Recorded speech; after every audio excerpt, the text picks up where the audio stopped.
Take me into your loving arms. Kiss me under the light of 1,000 stars. Place your hand on my beating heart. I'm thinking out loud. Maybe we found love right where we are.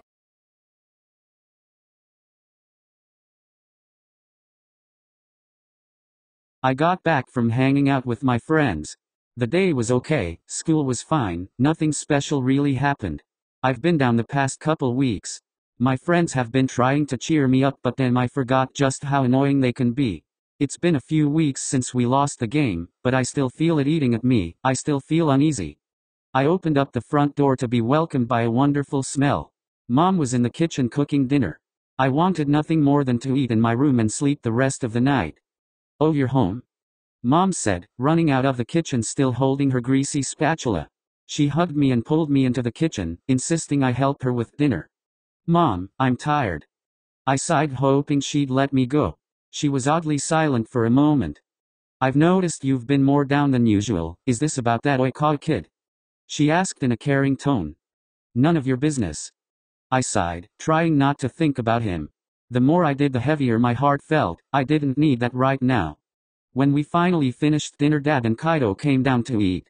I didn't bother taking dinner to my room. It didn't seem necessary since I was already downstairs and we were all eating together. Kaido started joining us some time ago. We've all been doing our best to make him feel included, like we should have been from the start. He seems much happier now, and we can even have a decent conversation without him exploding in my face. He's still very hot-headed and aggressive, but not as much as he used to be. To be honest, this was all thanks to Iwaoi. I don't know if it was intentional, but at least one good thing came out of all this chaos. After finishing dinner, I trudged myself to my room but was stopped by Kaido before I reached the stairs. "Hajime, we have to talk," he insisted, wearing a serious look. "Is this about Iwaoi?" I sighed, looking back to him. Kaido's been trying to convince me that Iwaoi is innocent for the past few weeks, but all the evidence he's provided doesn't compare to what Elaine's showed me. "Dude, I'm telling you, he's not behind all of this madness. He's been looking really down lately. I don't think this is weighing on him well." He tried to convince, but I interjected. "How do you know it isn't all just an act? How do you know Elaine isn't lying about all this? I've known her much longer than I have Iwaoi, plus I don't see how she could be faking all of this. Iwaoi's done so much for me, and I don't think all of this was just some ploy. He's been a really good friend to me, even after all of this went down. He's shown no sign of suspicion and doesn't try to force me to get others to believe he's innocent. I can clearly see he's hurting. I want to do something about it, but I don't think it'll ever be over until you two make things right. Just try talking with him and make judgments yourself instead of being fed by some phony." Kaido fused, with his words growing louder every sentence. "Kaido is right though, I've been turning a blind eye. I should speak to Iwaoi like I planned.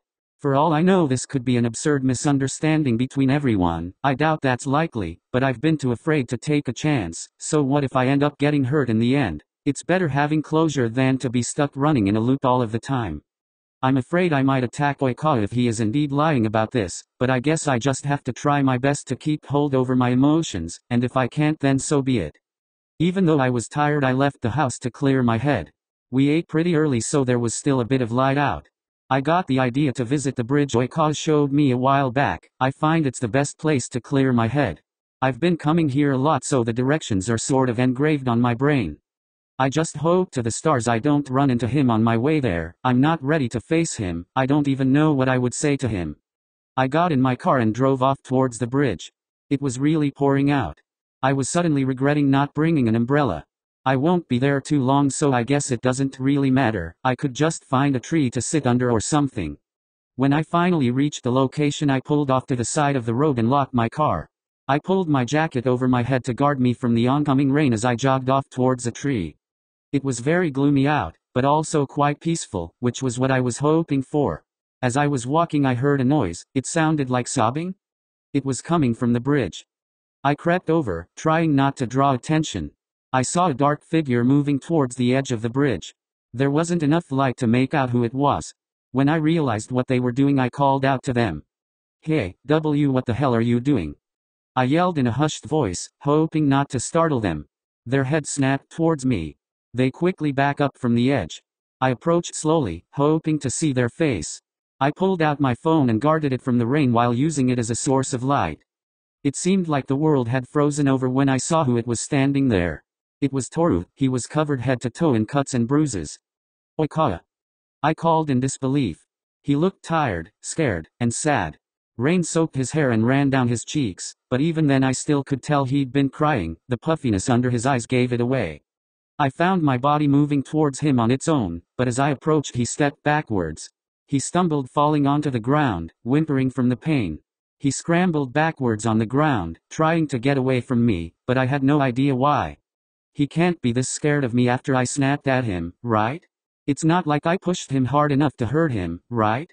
Even though I knew he didn't want me near him, I could stop myself from moving. He curled up, backed into a pole. I'm sorry. He repeatedly cried, looking up at me, frightened. Even after all that's happened, my heart ached seeing him like this. When I got close enough, I saw that he was shaking violently. He was soaked from head to toe, his clothes sticking to his frame. I felt a lump in my throat as I saw how bad the extent of his cuts and bruises were. I knelt down in front of him and wrapped my arms around his quivering body. He stiffened at first, then began to relax as we sat like that for a while, though his cries became more pronounced, staining my shirt as he laid his face onto my chest. I placed my jacket over him to keep him warm. His small hands grasped at the front of my shirt as I slowly moved a hand up and down his back. My reality seemed to crack seeing him in such a poor state. Is this my fault? Could I have been wrong about him? Was I the reason he was trying to take his life? I don't know. I guess I'll find out soon enough. All I could do right now was hold him tight. I couldn't fathom the thought of someone taking their life, especially if I'm involved. Come on, let me take you home. I said softly. Let me do this, Hajime, let me finish what I came here to do. He whimpered, tightening his grip on my shirt. Why you can't? I replied nervously. Why would he want to go through with this? Why not? He was noticeably upset. Think about all of the things you have to live for, think about all of the people who would be sad if you took your life. I tried to convince. I have. He responded after a silent moment, with more tears following soon after. I pondered for a second and realized what he meant. This was already the outcome of what I told him to consider. I pulled him closer, trying not to touch any of his cuts. Just, let me end this. No. Please. There's nothing left for me here. He begged. Even so, I could tell deep down he didn't really want this. No one did. Toru, I'll give you something to live for. I promised, though I had no idea what I was going to do. I just wanted him to feel better. I wanted him to have hope. Just, let me bring you to the hospital at least. I sighed, worried he wouldn't accept. He didn't. He refused with a silent head shake. Time passed as we sat under the pouring rain. The cold drops hitting my back became almost non-existent, as did everything else, besides Toru in my arms. It was completely night, nothing was visible other than the boy in front of me. Iwa-chan. Yes. I answered quietly. Iwa-chan. He repeated, this time his voice growing softer. I'm here. I assured him. He repeated my name again, only this time it was barely audible. I held him and rubbed his back gently until his body went limp in my arms. He fell asleep. I took that opportunity to carry him back to my car. I noticed how tired he looked as I was carrying him, almost like he'd been through hell and back. I managed to pop the car door open with both of my handful. I lowered Toru into the passenger seat and buckled him up. He looked so peaceful laying there. I started the engine after getting into the car myself, then pulled off the side of the road. It was a quiet drive. Toru was sleeping peacefully. I still felt uneasy about all of this, like, what's even going on? I took Toru back to my place. I had no idea where else I could bring him, though he could probably use a doctor. He's in pretty bad shape. I pulled into the driveway and lifted Toru out of the car. I carried him down the walkway to the front door. A memory of him walking beside me while admiring the flowers played in my head.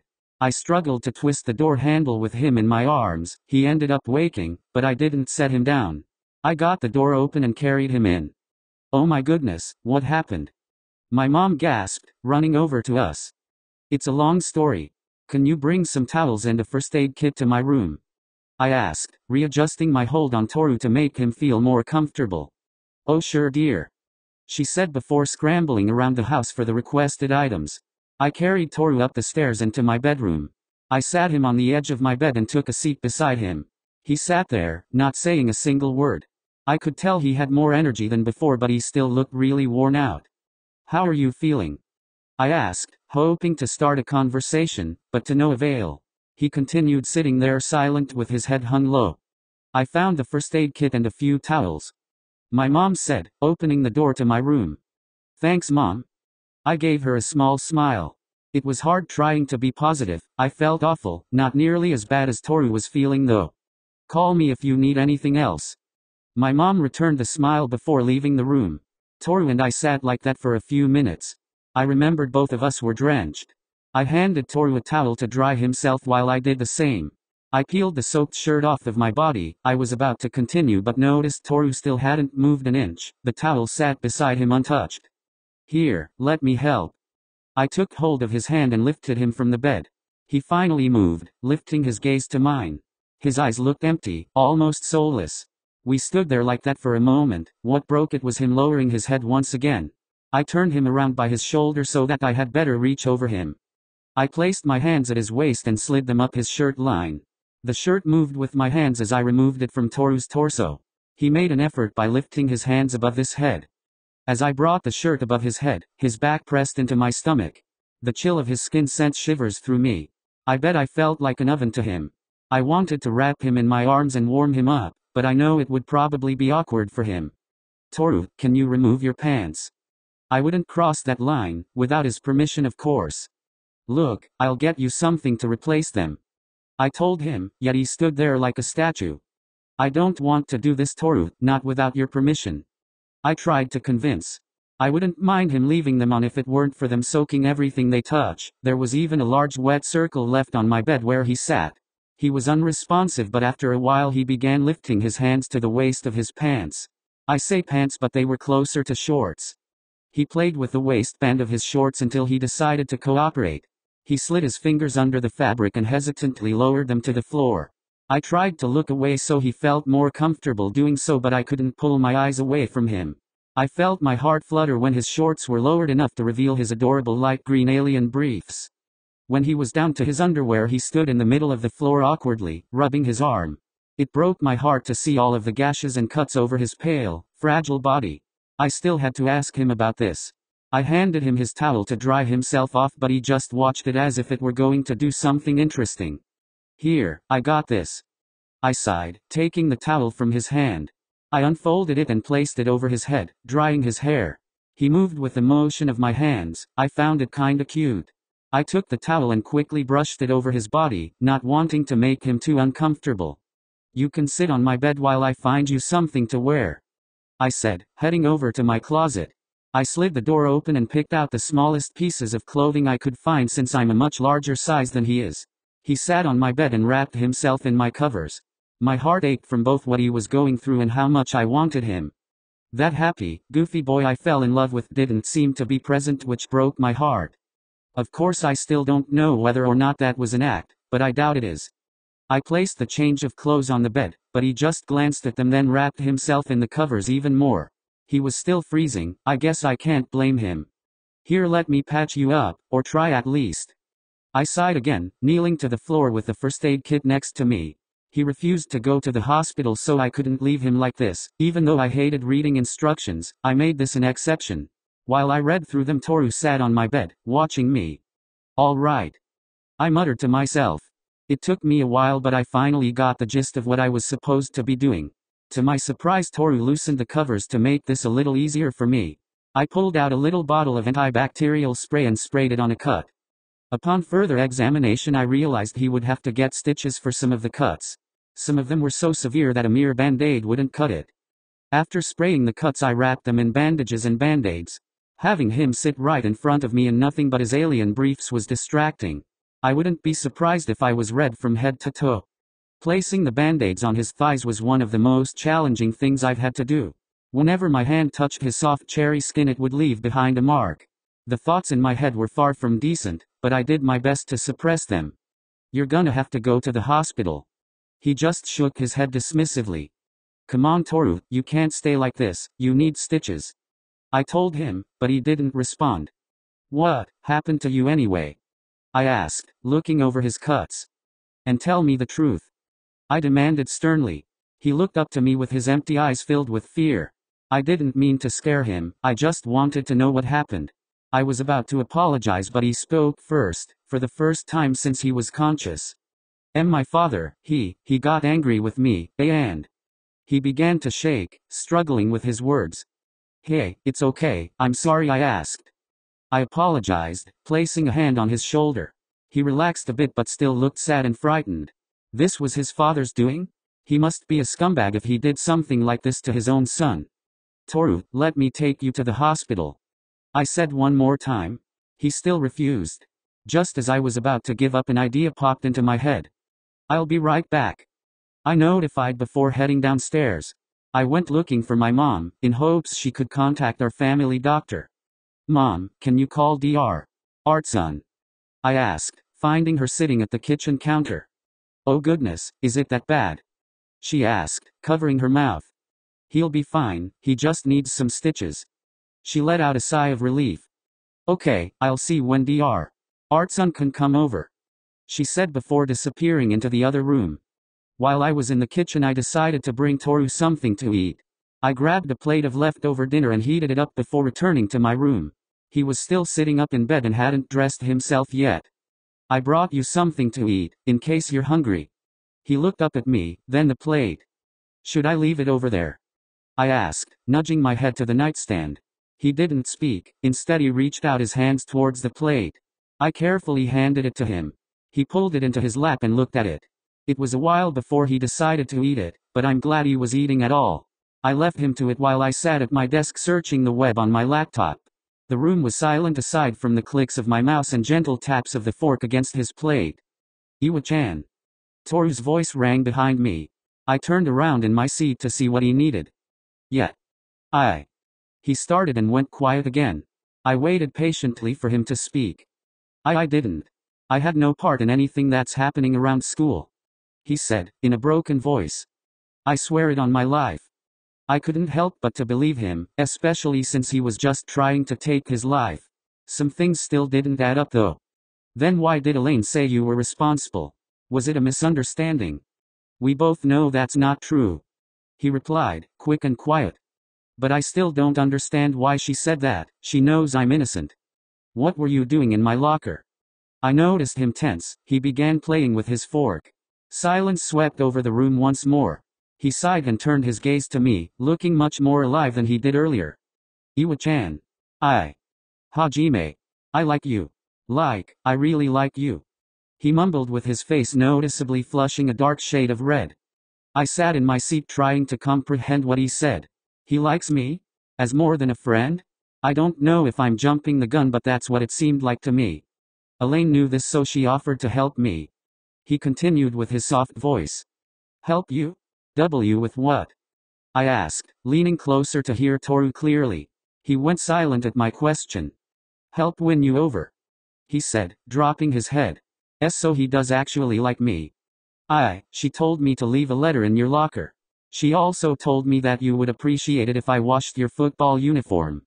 I'm guessing it was also her who pushed me into you in the halls that day, when I knocked all of the school awards and trophies from your hand. He dully explained. I felt like I was hit with the biggest curveball as everything suddenly started to make sense. Toru hasn't explained everything, but from what he's told me I can definitely tell Elaine's been lying about some of the stuff she's told me, and that's all the proof I need to see that Toru is innocent. Toru, I didn't know what to say. My mind was all over the place. I felt a slew of emotion wash over me, excitement, happiness, sadness, terror. I've been so damn awful to him. Since I've known Elaine much longer than I have Toru, I assumed I knew her better, that I assumed I could trust her. Even though Toru showed nothing but kindness and timidness, I was still quick to abandon him. He was already leading a hard life, but on top of that Elaine pitted the whole school against him. I wasn't by his side when he needed me, like I had initially planned, and cause of this all he felt the need to take his life. My heart ached, reminding me of how I wasn't there for Yua either. Knowing I failed someone like that again crushed me. I'm sorry. That was all I could say. Thinking over the past month, everything I've done during that period of time, it made me feel awful, disgusting. Toru, I'm so sorry.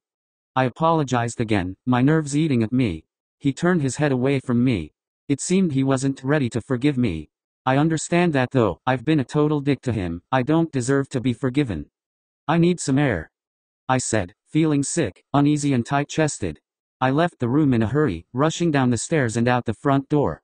I've tried relaxing several times today but every time something happens. I'm glad Toru cleared things up though, I wouldn't want to live a life around lies. My phone abruptly went off, snapping me from my thoughts. I bit my lip when I saw that it was Elaine. I tried my best not to smash the phone across the walkway. It was frustrating knowing that she was the root of all the problem and she's been pulling her schemes right next to me this whole time. I'm stupid for not realizing it. I mean, even my brother, who's far more hot-headed than me, had enough sense to know something was up, but I continued disregarding him cause I thought I was in the right. Instead of letting my mind wander on the situation, I cleared my head and tried catching my breath like I originally intended.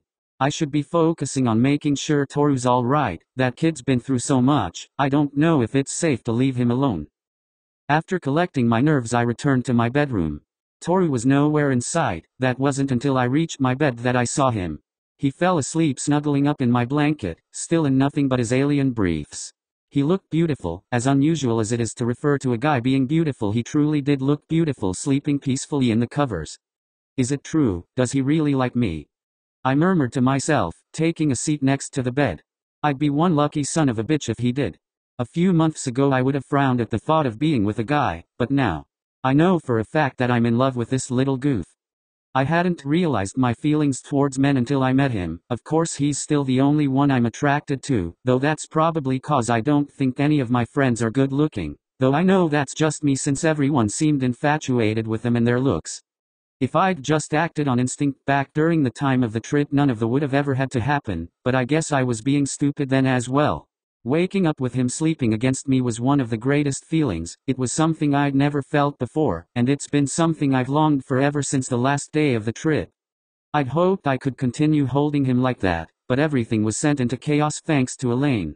I just hope he's eventually willing to forgive me, even though I don't deserve it. With all of the wonderful experiences we've shared, it would pain me to know that he hates me, but I guess that's what I've been doing to him over this past month. I truly am a screw-up. I've been nothing but ungrateful my whole life. I take everything for granted. I have everything I could possibly ever need. I'm fortunate with an overly caring pair of parents, which is more than I could ask for, a cool but sometimes annoying brother, and I'm wealthy enough for me not to worry about financial problems. I have all of this and yet I'm still a cold jerk to everyone, while Toru's been struggling with his father, and feels nothing in life is left to live for, and I get the feeling that's just the tip of the iceberg. I mean, I saw his cuts back when we were on the trip, but after what Elaine had told me I figured it was some sort of act. Even despite all of this, he's never snapped at anyone like I have.